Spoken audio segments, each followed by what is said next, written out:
Se i numeri valgono ancora qualcosa, sul turismo siete i primi in assoluto. Avete una bella fortuna perché avete tutto, perché avete il mare bello, le più belle montagne non d'Italia, non d'Europa, del mondo, il lago e poi avete questa zona collinare pazzesca. Poi avete una robetta che si chiama Venezia, che non è male, siete bravi. Avrete sempre più il problema di saperlo gestire il turismo e di riuscire ad organizzarlo sull'alto, ma senza farlo diventare un patrimonio di ricchi, ma per appassionati. Ci sono altre zone d'Italia con potenziale inespresso enorme, voi lo esprimete abbastanza. Secondo me dovete riuscire a portarlo di più verso la parte culturale, robe tipo stasera che hanno un senso. C'è troppa ignoranza, non viene raccontato male il Made in Italy, non si studia bene, in particolare adesso che c'è molto sciovinismo.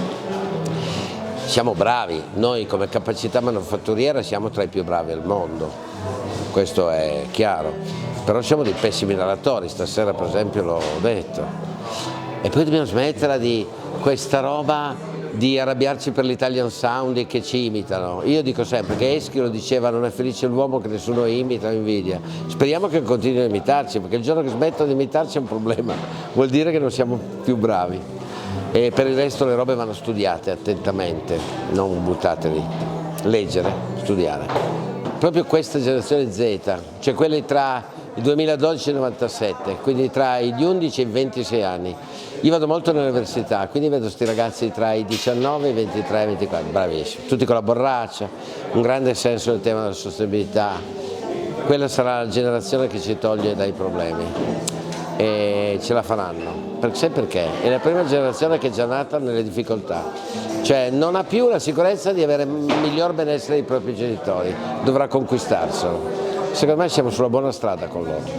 Imparare a gestire l'imperfezione, capire che siamo esseri imperfetti, non possiamo cercare la perfezione, dobbiamo saper gestire. La seconda è che bisogna imparare a copiare bene da quelli più bravi di noi e ogni giorno possiamo trovare delle persone più brave di noi. La terza è quella che bisogna restare giovani nella testa. I giovani li distingui perché parlano dei temi degli altri e non di se stessi, i vecchi parlano sempre di sé e oggi c'è anche dei giovani che sono già vecchi. L'ultima chiuderei col think local act global, cioè normalmente si dice di pensare globale per agire locale, che è giusto, ma noi che abbiamo avuto la fortuna di nascere nel più bel paese del mondo dobbiamo essere capaci di fare anche il contrario, pensare locale, cioè studiare il nostro paese e andarlo a vendere al mondo.